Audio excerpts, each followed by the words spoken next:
mostrar algo. Esa es más o menos la planificación que estamos hablando con los jefes de trabajo práctico, digamos.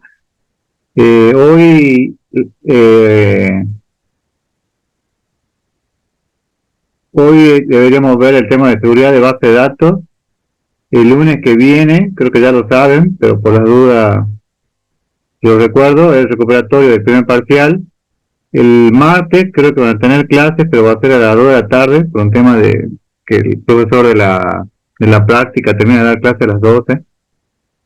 Y la semana que sigue, esto estamos viendo todavía, esto está pendiente, está para confirmar, no se sabe si van a tener ese día el práctico de seguridad de base de datos o van a ver junto con el TP8. Para que este práctico es un poco teórico, así que no afecta tanto.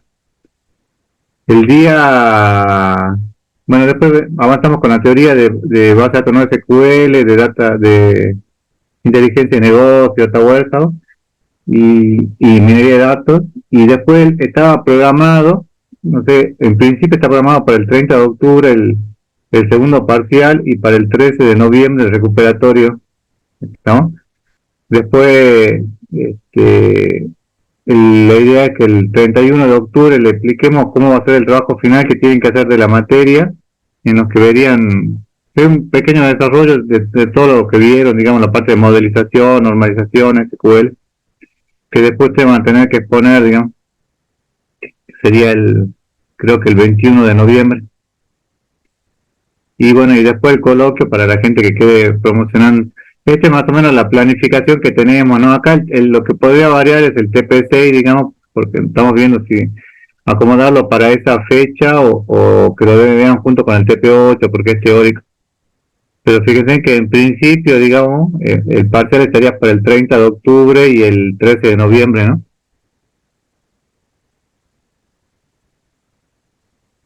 ¿Lo vieron, no, chicos?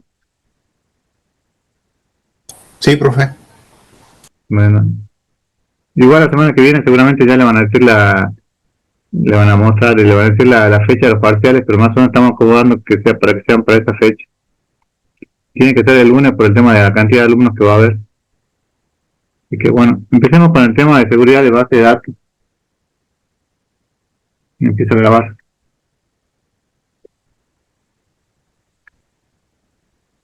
Bueno, el tema que nos toca desarrollar es el tema de seguridad en base de datos. Este tema para el año 2021 no lo dábamos o no se veía, pero muy poco, digamos. Y a partir del año pasado empezamos a darlo, digamos. Así que es un tema que es interesante, digamos. Lamentablemente no tenemos como en la materia, en la carrera del APU, que tienen dos materias de base de datos, porque si no verían seguramente en la segunda materia ejemplos prácticos, digamos, y sería toda una materia del tema de seguridad de base de datos. Yo estuve como profesor en la carrera del APU en San Pedro y se veía en estos temas, digamos, en profundidad. Ustedes aquí, digamos, como tienen una sola materia que es obligatoria de base de datos en ingeniería y en licenciatura, ven los conceptos básicos de la misma, ¿no? Así que bueno, avanzamos. ¿Qué es la seguridad de base de datos? Dice, son aquellas medidas, tecnologías y protocolos que una organización implementa para proteger los datos que gestiona, así como para establecer candados que impiden el acceso a dicha información a personas o entidades no autorizadas. ¿Para qué creen ustedes que es necesario el tema de la seguridad dentro de las bases de datos? Debe ser importante para algo, ¿no? ¿Para qué opinan ustedes? Dana, Liz, Florencia, ¿está? Sí, profe. ¿Por qué cree que hace falta, digamos, implementar el tema de seguridad en base de datos? Puede ser para que no modifiquen los datos que se encuentran en la base. Puede ser para que no modifiquen los datos que son importantes dentro del motor de base de datos, para que no cualquiera pueda acceder, digamos, ¿Y quién cree que tiene que ser el responsable de la seguridad de la base de datos? ¿El Lo- administrador? ¿Quién? ¿Quién? Perdón. ¿El DBA? El DBA. El DBA tiene que ser el responsable y él tiene que marcar las pautas, digamos. Si no, los programadores podrían hacer cualquier cosa con la base de datos y el tema es que hay situaciones que son críticas, digamos. No sé si yo les conté, pero yo trabajaba en una institución que era la cámara, el centro de jubilados previsional cuando pertenecía a la provincia y había un jefe de sistema que en ese momento, bueno, no era jefe, era jefe de carga, algo así, y él cambiaba un cero. Entonces la persona en ese momento, una persona que era un familiar de él cobraba 400 pesos y en ese momento le pasaba y cobraba 4.000. Estoy hablando de hace 20 años, ¿no? Cuando era bastante dinero, digamos. Entonces, un cero más, un cero menos, no se veía, digamos, no afectaba, digamos, cuando eran cientos o miles las personas que cobraban, digamos, pero era un tema crítico, digamos. Después a todos en ese momento nos llamaron a declarar y fue todo un tema, digamos, porque es una situación que es crítica, digamos. Entonces eso es lo que se tiene que tratar de evitar. Y aparte tienen que tener en cuenta que, por ejemplo, muchos de los servidores que ustedes manejan internamente hacen auditoría, digamos, y se sabe, digamos, quién es el que modifica cada dato y por qué lo modifican, digamos. Por ejemplo, yo les quiero contar que hubo un problema, por ejemplo, en la municipalidad, porque había unas personas que, bueno, eso fue lo que me comentaron, ¿no?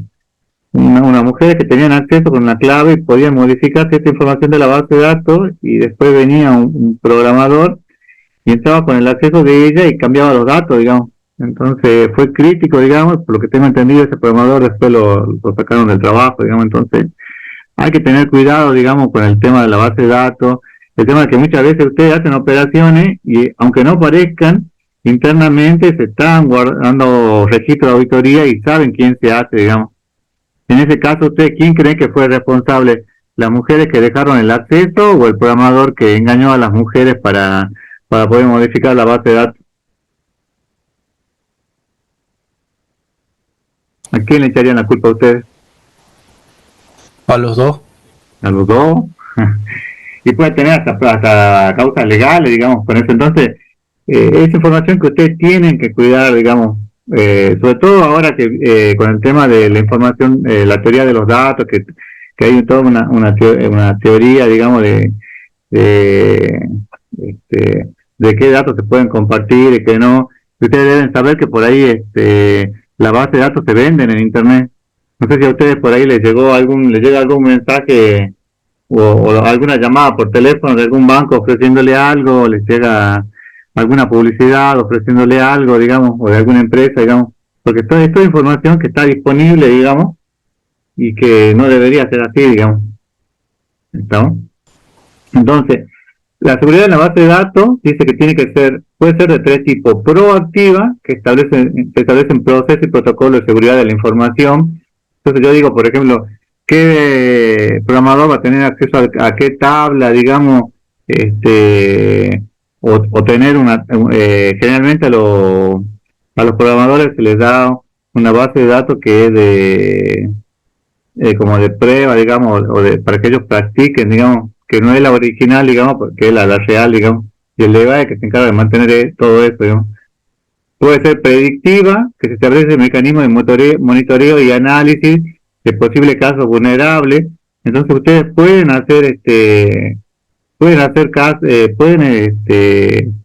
lanzar triggers, por ejemplo, que ante ciertas situaciones hagan informen en un archivo de auditoría o de seguridad, digamos, y anticiparse, digamos, a lo que acá dice a lo que un hacker puede hacer, digamos, el hacker es una persona que puede hacer daño dentro de la base de datos, buscando algún beneficio para él. Reactiva, cuando la amenaza ya es inminente y si hay un ciberataque, reacciona para evitarlo, garantizando así la protección. ¿Y ustedes creen que todos los sistemas son invulnerables o no? ¿O no hay sistemas invulnerables?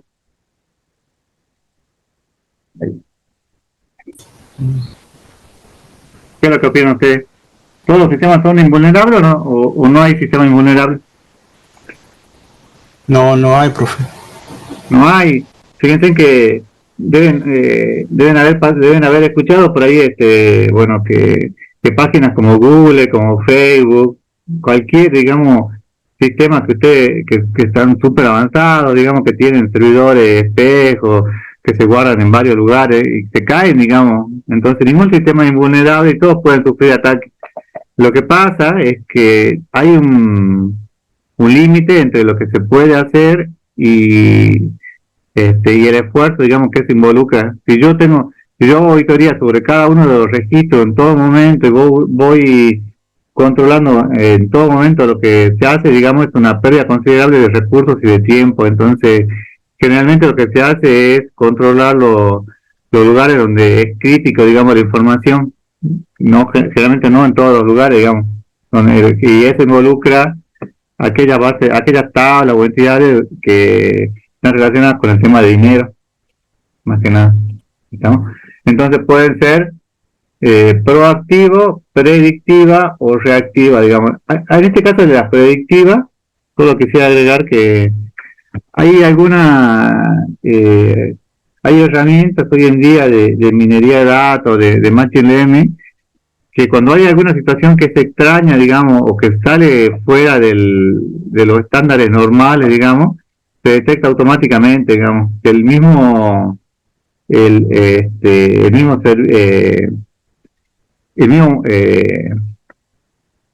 se crea como un modelo matemático, digamos, de machine learning, que le predice, digamos, en qué caso puede haber fraude o hay alguna situación que sea dudosa. Estamos y se puede hacer en muchos casos en forma automática. Bueno, ¿cómo funciona la protección a la base de datos? Dice que identifica los datos más vulnerables, que son los más sensibles, que es lo que ustedes tienen que ver, que ver qué es lo que quieren proteger, digamos. En una empresa, por ejemplo, de venta de productos, ¿cuáles creen que sería, por ejemplo, los datos que sean vulnerables? ¿O todos son vulnerables? Mendoza Franco, ¿está Mendoza?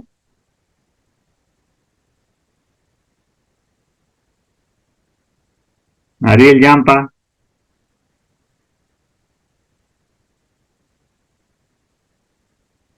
Mendoza,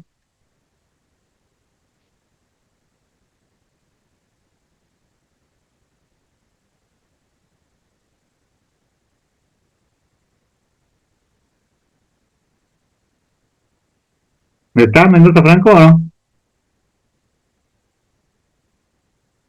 Ahí Ahí respondió el respondió chat. por el chat. Ah,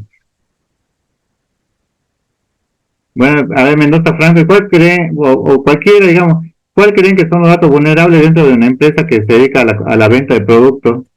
¿Cuáles creen ustedes, cuáles serían los datos que ustedes protegerían, digamos? ¿Los precios?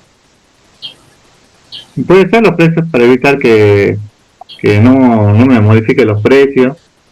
Aunque, La ganancia, bueno, ¿cuál es ganancia? o sea, lo que va ganando, la cantidad de ventas que va teniendo. Bueno, las ventas, eso es importante, digamos. ¿El sueldo del empleado creen que es importante o no? Sí. Sí, también. Entonces son los datos que tienen que cuidar. No sé si los precios, porque es difícil que alguien le quiera poner un precio más barato, va, por tanto que quiera hacerle algún daño, digamos.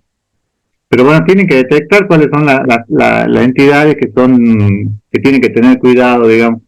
Analizar los recorridos de canales por los que circulan los datos, o sea, ver cuáles son los lugares críticos y que, por ejemplo, toda la información que sea crítica y al final pasa por una secretaria o un secretario que después puede hacer algún tipo de malicia ahí en los datos. Establecer procesos y protocolos para que todos los involucrados en manejo de dichos datos sepan qué hacer y qué no hacer, digamos. O sea, que todos sepan que se hace una auditoría en esos datos que son críticos o importantes. Implementar controles de acceso y autenticación a la base de datos. ¿Cuántas veces pasa bueno, por lo menos en los centros de cómputo te van y dejan la clave pegada en la pantalla, el usuario y la clave? ¿Ustedes creen que eso está bien o no? Está mal. Está mal, digamos, cualquiera puede llegar a hacer cualquier cosa y si lo dejan ahí sea. para que cualquiera la vea cifrado, encriptar la información, comunicar, capacitar e informar, que capaz que eso, yo creo que esa será la mejor prevención, digamos. Si ustedes capacitan al personal, siempre es menos factible, digamos, que el personal se equivoque. Monitorear las bases de datos, eh, puede ser cuando vean algún dato que sea anómalo o vean cuáles son las posibles vulnerabilidades o guarden algún trigger ahí escondido que les avise a ustedes que chismosee un poco cuando se está haciendo algo que no les corresponde.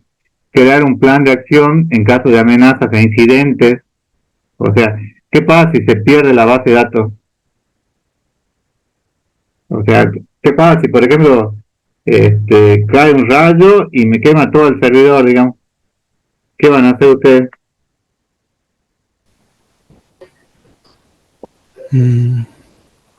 Tener una copia, puede ser.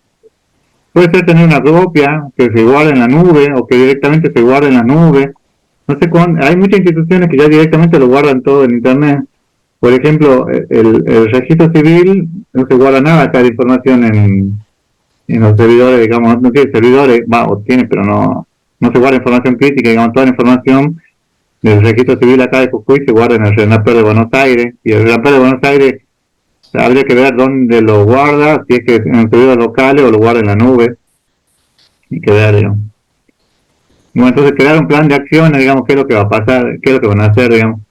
Entonces, ¿cuáles son los tipos de seguridad de base de datos que ustedes pueden plantear, digamos, cuando van a una institución? Es una seguridad de hardware, con el tema de los equipos, digamos, de software, la seguridad de red, qué pasa cuando alguien ataca la red desde afuera, digamos.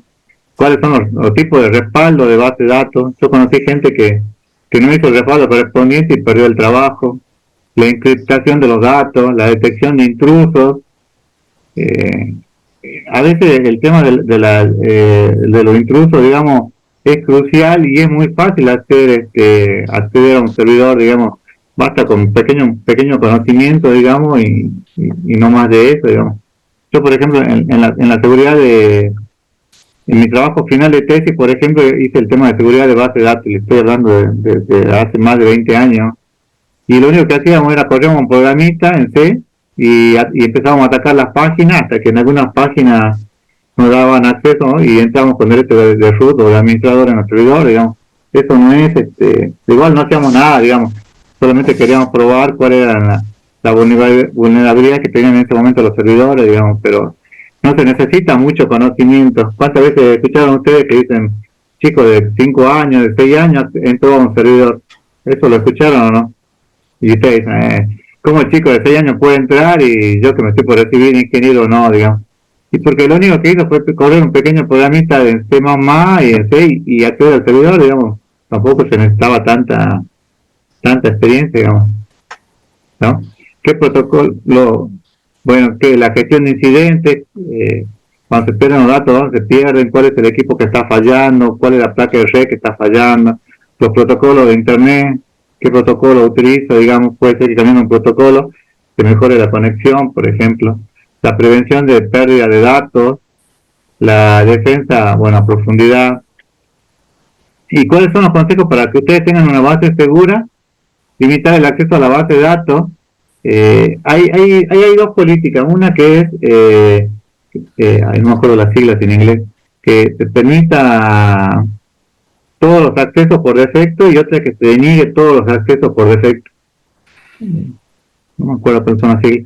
Pero, ¿ustedes qué creen que es mejor, digamos, que te permitan todos los accesos por defecto o que todos los accesos estén prohibidos por defecto y ustedes van habilitando uno por uno?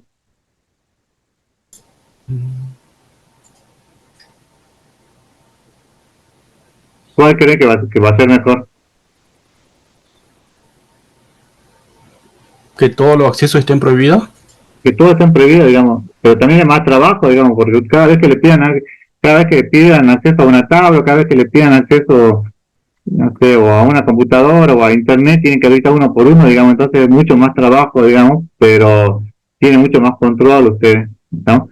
Identificar los datos sensibles y críticos, cifrar la información, anonimízale a base de datos que no son productivas, o sea, las que no son productivas las podría guardar en otro lugar, digamos, con seguridad o con clave. Veo cómo vamos a acceder, digamos. Monitorear la actividad de la base de datos, o sea, veo en todo momento qué es lo que se está haciendo.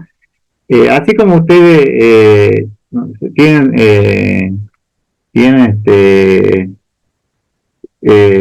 sistema operativo en su computadora, hay sistemas específicos que son para trabajar en redes, digamos. Entonces esos sistemas pueden ir controlando todo lo que hace cada uno de los equipos, digamos. Y además ustedes dentro del administrador de su base de datos, dentro del DBMS, ustedes pueden ver qué es lo que quién realizó cada actividad, digamos. ¿Estamos? Esto se va guardando, aunque ustedes no lo vean o no sepan que está, digamos. El especialista sabe, digamos, que puede entrar a la base de datos y ver quién fue el que hizo tal cosa, digamos. ¿Estamos? Más que nada por un tema de asesoramiento legal también, digamos. Entonces, ¿cuáles son los problemas de seguridad? Primero, la autenticación de usuarios. Tienen que identificar correctamente al usuario de la base de datos, tanto del sistema operativo como del DBMS.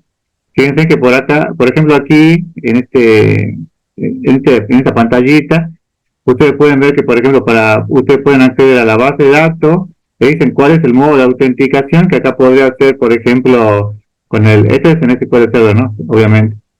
El modo de autenticación, que podría ser el modo de autenticación de SQL Server, o podría ser del propio sistema operativo, o sea, el usuario que ustedes tengan, la versión de Windows que ustedes tengan, y el usuario y el password con el cual van a acceder, digamos. Pueden, entonces, la autenticación de usuarios puede ser tanto para el sistema operativo, para el DBMS, la protección de acceso en propio, digamos, permitir acceso al objeto de la base de datos solamente a usuarios autorizados. Ya vamos a ver que hay comandos específicos que son específicos, digamos, para dar derecho, digamos, al usuario que ustedes quieran. La granularidad, la problemática en los sistemas operativos, porque si entran a su sistema operativo pueden acceder a su base de datos también, o pueden acceder al sistema, entonces tienen que tener cuidado. La integridad física, digamos, qué respaldo y recuperación van a hacer en caso de una falla. Cada cuánto, esos logo journal son los registros que ustedes van guardando de las operaciones que se hacen a diario, cada cuánto se hace una limpieza, cada cuánto se guarda. Ustedes por ahí pueden estar confiados creyendo que se guarda información de un mes atrás y solamente tienen un día o 2 días. Entonces tienen que llevar un control de eso. Las instrucciones para instrucciones especiales para aplicar operaciones o cancelarlas, por ejemplo, cómo crear puntos de inicio, puntos de control, que son el commit, que eso creo que lo trabajaron, y si no hay algún ejemplo que vamos a ver ahora con commit. El commit lo único que hace, que eso se lo expliqué la semana pasada, es que graba en el disco, digamos, es como un punto de control. Cuando llega ese punto de control, si ustedes hicieron 5 insert, los 5 insert son grabados al disco, digamos. Entonces a partir de ahí continúa, digamos, pero ustedes se aseguran que todo lo que estaba, digamos, en memoria no está en memoria, sino que ya está guardado físicamente, digamos, en el disco. Las operaciones que se pueden utilizar, básicamente, por lo menos 2 de las más importantes son el commit y el rollback. El commit es lo que decía, confirma que todas las sentencias son correctas y hasta que no se haga un commit, las sentencias no quedan registradas. Es como que todo está en la memoria y cuando yo hago un commit, recién actualiza todo. Fíjense, acá yo tengo un insert, un update, un select, y yo recién tengo el commit. Si yo acá, por X causa el commit no se realiza o no lo coloqué o no lo agregué, digamos, o no coloqué alguna instrucción que tenga implícito un commit, como por ejemplo hacer un create table o alguna operación similar, digamos, todo esto se puede perder, digamos, porque todo está en la memoria, digamos. Entonces el commit es el que me va a permitir guardar toda esa información en el disco, digamos. Y la operación inversa sería el rollback. Supongamos que yo hice 5 operaciones de insert, pero después, por X causa, yo le pongo que él pueda cancelar, digamos, y cuando él cancela, en ese lugar le pongo un rollback. El rollback va a volver al punto anterior al commit, digamos. Entonces el rollback es como una vuelta atrás, digamos. Todo lo que estaba y que no se grabó en disco, se puede retroceder a ese punto de control anterior. ¿Estamos? ¿Se entiende, chicos?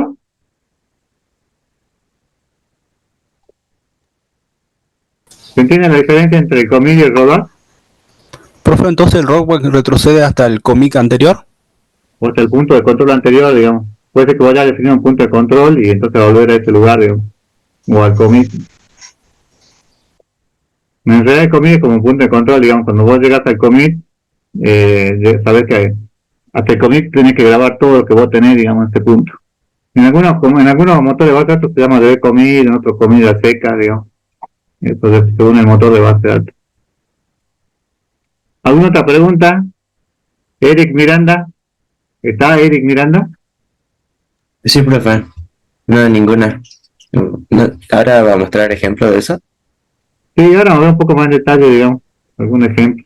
Igual, de todos modos, como le dije al principio, digamos, si esto fuera una materia, se le podría dar mucha práctica sobre esto, digamos. Esto es solamente una clase para que vean cuáles son las pautas que ustedes tienen que tener en seguridad y los comandos básicos, digamos. Esta práctica, digamos, no va a entrar en el parcial, digamos. Creo que commit lo pueden colocar ustedes, pero no es el parcial, digamos, es hasta lo que vieron ayer en la práctica, digamos. Estos temas no entran, digamos, sí tienen que hacer el práctico sobre esto.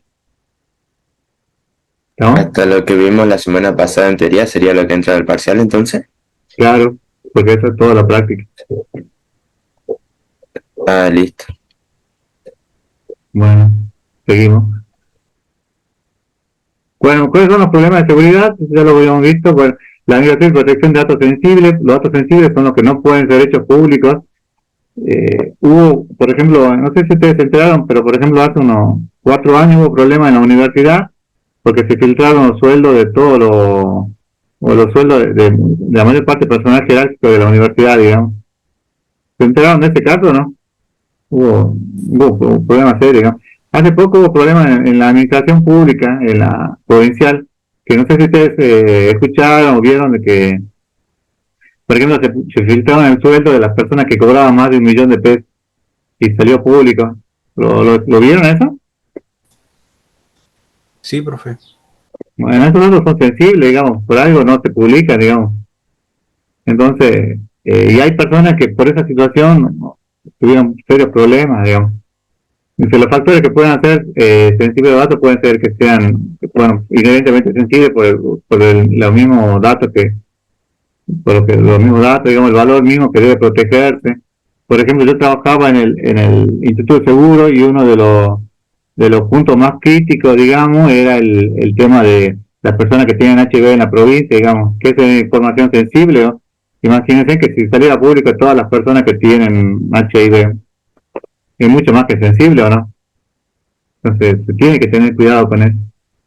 Proviene de una fuente sensible, puede proteger la fuente en la que procede, se ha declarado como un dato sensible, se deriva de un registro de un atributo sensible, y puede ser cualquier cosa, ¿no? Un número, como puede ser el sueldo que cobra, una fecha. Entonces puede haber mucha información que sea sensible. Pueden haber bases de datos solamente con datos sensibles, otras con datos públicos. Si ustedes, por ejemplo, agarran ahora y googlean y ponen dataset nación, por ejemplo, hay muchos datos que son públicos.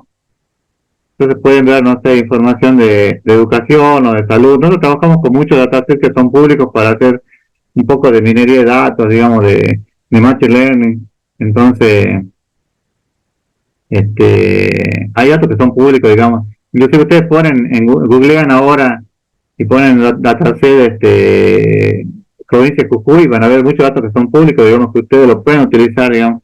Nosotros lo utilizamos para hacer análisis de datos, digamos, pero es muy interesante lo que se puede hacer, digamos, o pueden ser de ambos tipos, digamos, pueden ser sensibles y públicos, digamos. Ahora, ¿cómo puede ser en realidad esta unidad o este tema que vamos a ver debería llamarse seguridad y calidad en base de datos, porque la calidad acá sería la calidad de los datos, digamos. Igual hay materia específica que ustedes tienen, los que son del plan nuevo van a tener una materia que es de calidad que está en 4º año. Los que son de ingeniería tienen ingeniería del software en quinto año, ingeniería en software 1 y 2, donde ven mucho el tema de calidad, y creo que los chicos de licenciatura ven en sistema de información 1, 2, 3 y 4 todo el tema de calidad, digamos, así que eso es solamente el principio, digamos. Fíjense, dice, los datos tienen integridad si su calidad alcanza o supera los requerimientos de calidad que los usuarios esperan de ellos. Entonces, lo que tengo que garantizar es la protección contra la modificación impropia de datos, que no cualquiera pueda modificar, y la protección contra la modificación no autorizada de los datos, que no cualquiera pueda modificar. ¿Estamos? Los tipos de integridad pueden ser el del dominio, y hay buenas restricciones de valor nulo, promisión, de valor, o sea, que por ejemplo el sexo sea varón o mujer y no permitir un tercero o cuarto.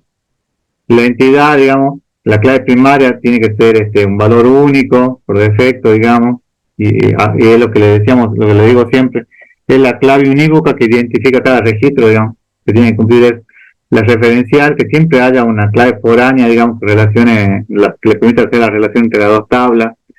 Entonces, estos tipos de calidad, digamos, es lo que nosotros a lo largo de la materia ya la venimos, lo vienen ustedes trabajando, digamos, con todos los controles de integridad que desde un principio le estamos remarcando que tienen que hacer, digamos, y que lo van a seguir haciendo en la práctica, digamos. Pero también, como les decía, hay materias donde donde el tema de calidad lo van a trabajar en forma mucho más profunda, digamos, ¿no? ¿Cuál es qué es el acceso discrecional o DAC? Dice, es el medio por el que se restringe el acceso al objeto de usuario específico o grupo de usuarios. El propietario de un objeto puede otorgar privilegio de acceso a otro usuario sobre el mismo objeto, directamente o indirectamente. Por ejemplo, yo soy el dueño de una tabla y podría darle derecho a otro programador que está trabajando conmigo. Entonces, la forma de dar derechos o de implementar derechos del DAC o control de acceso discrecional es a través de este comando, que es el grant. Fíjense que el comando grant lo que les dice es, lo que tengo que escribir es grant, qué privilegio quiero crear, en qué objeto y cómo quiero que sea, si quiero que sea público, que sea para un grupo determinado o para un usuario determinado, ¿no? Entonces, por ejemplo, fíjense, dice que inserte dentro de PG Group el valor todo, entonces inserto dentro de esa tabla el valor todo, que cree el usuario Medium en el grupo todos, y luego que le dé acceso de inserción al archivo de film o de película de forma pública, o sea que le va a dar todos los derechos públicos dentro de este archivo que es de películas, ¿no? Que le dé todos los derechos dentro de la tabla Kings a Manuel, ¿no? Acá el objeto generalmente es una tabla, pero podría ser un índice o podría ser otra cosa que ustedes quieran darle derecho, digamos. Podría ser supongo que se puede crear un grupo, depende del motor de base de datos, y darle derecho a este grupo, ¿no? Por eso acá, generalmente ustedes lo van a ver como tabla, digamos, pero es un objeto, digamos, pueden darle derecho a cualquier objeto dentro de su motor de base de datos. ¿Estamos, chicos, hasta aquí?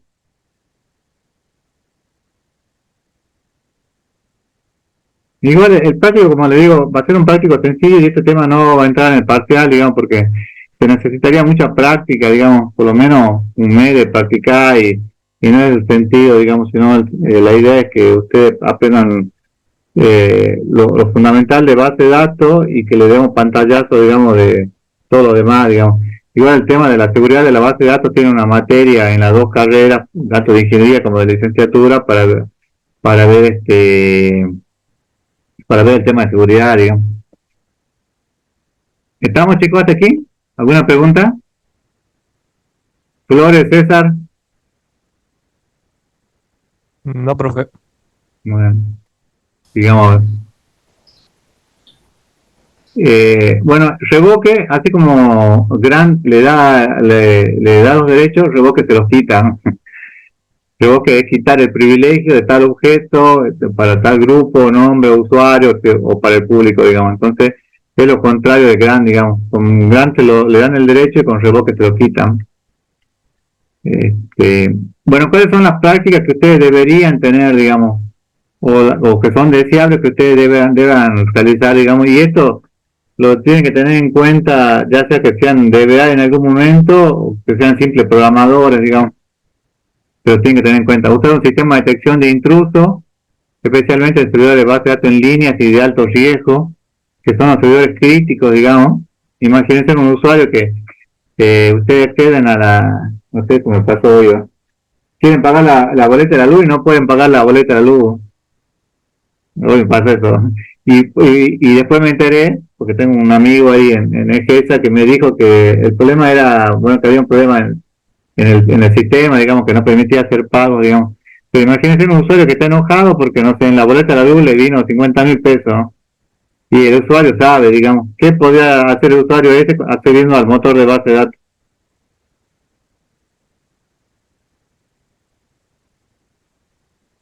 Podría hacer cualquier cosa, ¿no? Entonces, el sistema de detección de intrusos tienen que tratar de implementarlo, digamos.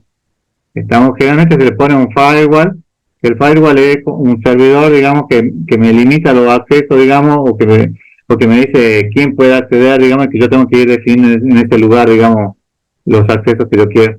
Cambiar las contraseñas de las cuentas creadas por omisión durante la instalación, que generalmente uno las crea a la instalación y después, ¿no? Y las deja con la misma clave, no sé, usuario José José, por ejemplo, yo en la base de datos que yo creo localmente casi siempre le pongo José José para no olvidarme, digamos. Pero imagínense que haga eso en un servidor que sea, por ejemplo, de lanceo. Usuario José José, ¿no? Usuario José y Power José, ¿no? Puedo llegar a tener problemas. Deshabilitar la cuenta de invitado y la cuenta de demostración, mantener actualizado el DBMS por el tema de ataques, digamos. Pero como el sistema operativo, digamos, tiene que estar actualizado. El sistema operativo tiene que estar actualizado el DBMS, digamos. No permitir que las aplicaciones consulten o manipulen directamente la base de datos mediante instrucciones select, insert, update o delete. Usar procedimientos almacenados en su lugar, digamos. Restringir la ejecución de las instrucciones de SQL dinámicos. Eso no lo sé nunca, ¿no? Por lo que tengo entendido, el SQL dinámico es como vieron que en C se puede cambiar el valor de las instrucciones dinámicamente, o sea, una variable que era de tipo entero podría pasar a ser de tipo carácter, digamos, algo así, digamos. Yo eso no lo usé nunca, como con SQL dinámico, pero es crítico, digamos. Impedir que la aplicación acepte instrucciones de SQL de los usuarios y le ejecuten sobre base de datos. Aquí, como estoy con los nombres. Hay un nombre, inyecciones de SQL. ¿Escucharon ustedes alguna vez de las inyecciones de SQL?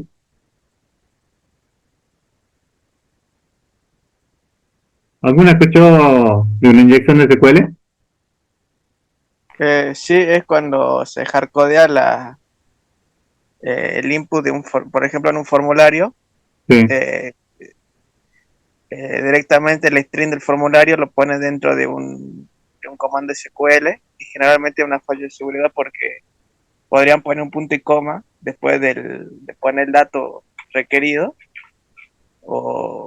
y poner una instrucción SQL en ese mismo input y se le inyecta directamente porque está hardcodeado. Sí.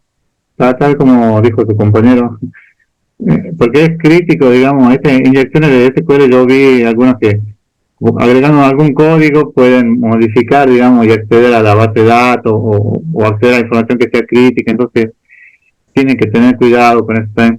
Hacer que los usuarios consulten los datos mediante vistas y no mediante tablas, digamos, por eso que veíamos el tema de vistas en la clase anterior. Parece que se utiliza mucho los ORM, supuestamente evitan ese tipo de manipulación. Bueno, pero sí. Es que en el tema de seguridad de base de datos es crítico, digamos, y yo creo en esta materia es una sola, imagínense, esta es una sola materia, es cuatrimestral, no, muchos no van a avanzar, digamos. Por ejemplo, hice un curso que era para administrador en Oracle, y el curso duraba 2 años, era larguísimo, el curso creo que hice el primer año, y 1 año y medio, creo, y después ya no lo hice, pero hay mucha información, digamos, hay mucha teoría, mucha práctica que tienen que realizar si ustedes quieren convertirse en un buen DBA, digamos. Y bueno, sigamos. habilitar la auditoría al sistema operativo y al servidor de base de datos, monitorear los registros, logs que hayan, digamos. Yo cuando trabajaba ahí en el Instituto de Seguro, era como una especie de hobby. Entrábamos a ver todos los logs que tenían en el sistema y entrábamos a curiosidad qué es lo que hacía cada uno, digamos, a ver qué datos guardaba, todo por curiosidad, digamos. Estamos como, en realidad no éramos, así éramos administradores, digamos, del servidor, digamos, pero principalmente lo hacíamos para ver dónde había problemas, digamos, y en los logs, en los registros de esos logs se detectaba, digamos, cuáles eran esos problemas. En base a datos distribuida, eliminar el acceso a los servidores que no se utilicen. ¿Para qué quiero yo acceder a un servidor de Canadá? No tendría sentido, digamos. Almacenar los archivos utilizados para carga masiva de datos o batch. Asegurar la replicación de datos en internet o en otra red que podría ser de tipo WAN. Implementar una red privada o VPN. Aplicar una política de respaldo periódico. Hay lugares donde es crítica la información y se hace 2 veces al día y además se guardan en todo momento, digamos. Se pueden utilizar servidores paralelos, discos espejo. Hay muchas técnicas, digamos, que pueden utilizar. Y eso sería todo. Esto es lo de la clase de hoy. Fíjense que en realidad no es larga, digamos, la clase de hoy. Y como le dije, estos van a ver más que nada como conceptos teóricos, digamos. No van a hacer tanta práctica porque sí necesitaríamos 1 año o 2 años si quisieran convertirse en un administrador, un DBA de un motor de base de datos, digamos. Pero sí por lo menos que conozcan ustedes cuáles son las pautas que deberían cumplir, digamos, cuando vayan a un centro de cómputo, qué es lo que deberían buscar para esa base de datos. ¿Estamos, chicos? ¿Alguna pregunta? Igual, esta clase, como les mostré hace un momento, yo no sé si esta clase la van a ver, eso estamos hablando con nosotros de la práctica, se lo van a ver acá el 16 de octubre, como un video y que lo resuelvan en forma teórica, o es muy probable que lo den en conjunto con el TP8 el 6 de noviembre, digamos. Así que lo van a ver, digamos, pero no va a ser algo muy avanzado, digamos. ¿Pregunta? Profesor, Sí. en un curso que yo hice el año pasado, me enseñaron es un proyecto sobre una página web, un portfolio. Sí. Entonces me enseñaron a trabajar el backend con Java y el frontend con JavaScript.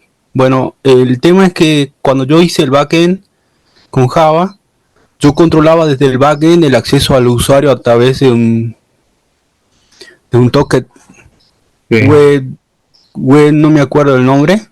O sea, ahí controlaba el acceso del usuario, profe, a la base de datos para poder modificar. Y claro, y ahora me llamó la atención todo lo que estoy aprendiendo en esta materia, profe, que también se puede controlar, digamos, con la misma base de datos, digamos, el acceso de los usuarios a los datos. Entonces yo quisiera saber, ¿no? ¿Cuál es mejor, profe? ¿Controlarlo con la base de datos o controlarlo en forma externa con el backend? Lo que pasa es que cuando vos lo controlas desde el motor de base de datos, el programador no lo ve. En cambio, cuando vos lo controlas en programación, con programación, digamos, el programador ve eso. Lo ideal sería que lo haga de las dos formas, digamos, pero siempre es bueno, y fíjate que muchas empresas grandes, digamos, lo controlan dentro del mismo motor de base de datos, porque de esa forma es como que hay una sola persona que es el DBA que va a tener el control o el registro de todo eso, digamos. Pero en realidad lo ideal es hacerlo de las dos formas, digamos, porque un programador puede ser muy bueno hoy, pero vos no sabes cuál puede ser su situación mañana y con él tengas problemas, digamos. Entonces, como dice el dicho, no hay que poner las manos en el fuego por nadie, porque no sabes, aparte puede tener problemas legales por esto, aunque no parezca. ¿Me entendés? Porque si falla algo ahí, ¿a quién le va a echar la culpa? Al programador que no desarrolló el programa correctamente y no le puso esas condiciones de seguridad, o al DBA, que era un dato crítico y no lo guardó en el motor de base de datos, o le echa la culpa a ambos. ¿Entendés lo que te digo? Sí, el tema es que cuando es crítico, o sea, cuando involucra dinero, es realmente hasta peligroso, digamos. O sea, yo no trabajé mucho tiempo, pero estuve en una empresa de Tucumán, digamos, en Tucumán, que ellos diseñaban sistemas para bancos, lo hacían en COBOL, y los programas eran, el programador hacía una modificación que les pedían en un banco, imagínate un banco que es súper crítico, digamos, eso se lo pasaba a su analista, que el analista hacía el control de lo que hacía el programador, después el analista se lo pasaba al jefe de análisis, digamos que era el que lo controlaba a los analistas, y después había un encargado de todo que controlaba a todos los jefes de análisis, digamos. Había varios, digamos, eran 150 o 200 personas en ese momento, ¿no? Ellos hacían, creo que para XBC, sistemas para XBC, entonces tenían una sucursal ahí en Tucumán, había otro en Buenos Aires, y en Chile, y en España, digamos. Y era crítico, digamos, pasaba por 4 controles, antes que el programador haga una modificación, pasaba por 4 controles, ¿no? Entonces, si él quería hacer alguna modificación o algo que sea dañino, digamos, imagínate, tenía que pasar por 4 controles para llegar al nivel superior, digamos. Era muy difícil, digamos, o imposible.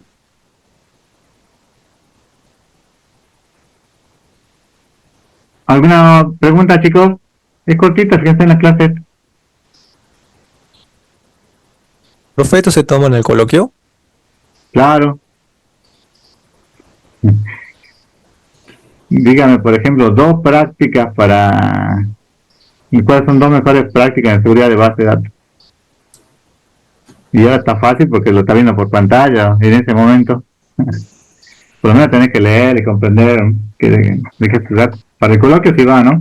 Para el parcial no va. Para el parcial o para el coloquio o para el final, ¿no? ¿Alguna otra pregunta, chicos?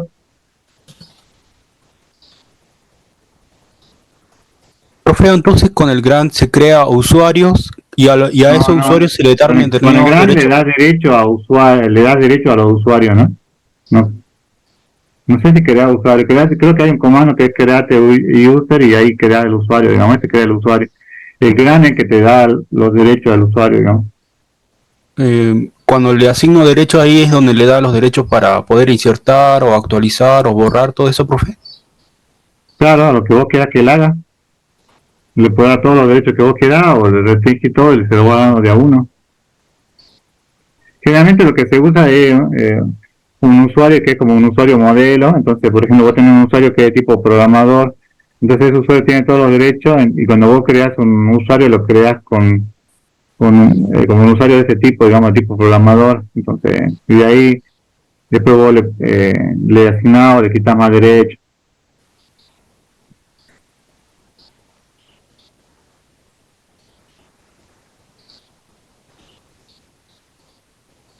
Bueno, pregunta. Igual esto lo van a ver, ya van a ver que va a ser más teórico, digamos, no va a estar bastante light, el práctico es. Tienen que practicar mucho con lo que vimos la clase pasada y con lo que vieron ayer en la práctica, ¿no? Ese tema es crucial, digamos. 50% de lo que aprobaron el año pasado, 50% de chicos desaprobaron el año pasado con ese tema, digamos. Su consulta también le cuesta un poco, digamos, pero generalmente el tema de lo que vieron ayer, digamos que es procedimiento almacenado, PL, SQL, es el tema que más le cuesta, digamos, en la materia. Por eso le digo que practiquen, por eso es que la clase que viene, creo que el martes, van a tener clase, pero creo que va a ser a las 2 de la tarde, pero va a ser virtual, digamos, para que no avancemos con la teoría, sino que avancen, sino que refuercen los conceptos de la práctica. Ya voy a ver si puedo organizar con los profesores de la práctica para que le den también algún ejercicio de parcial como para que ustedes practiquen, digo. ¿Preguntas, chicos?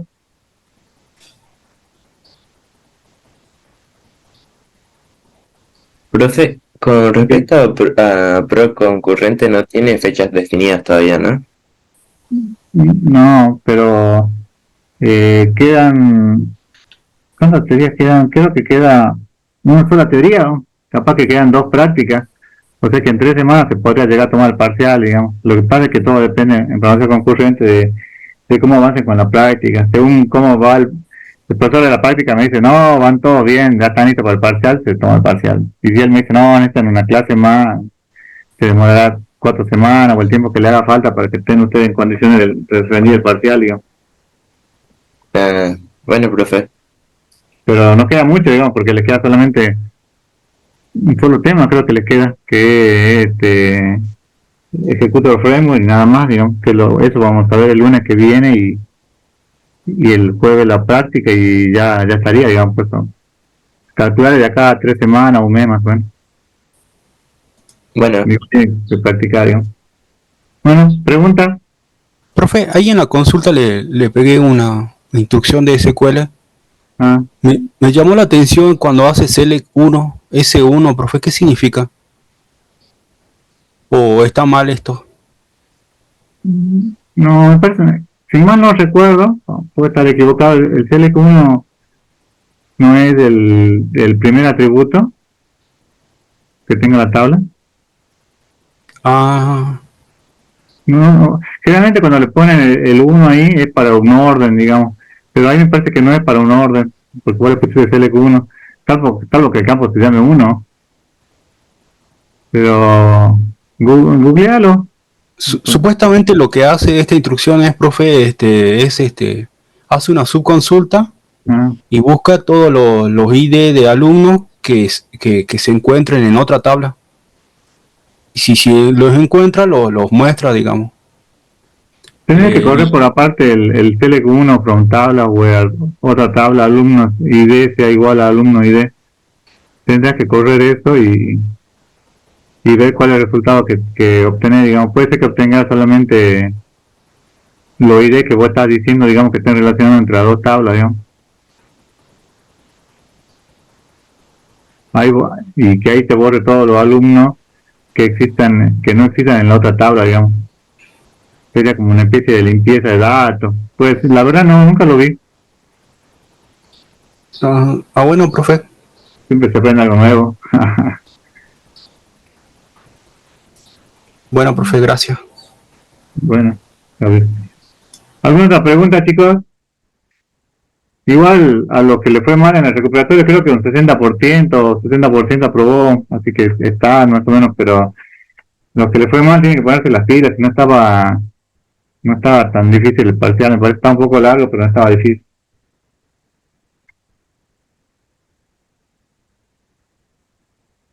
Bueno.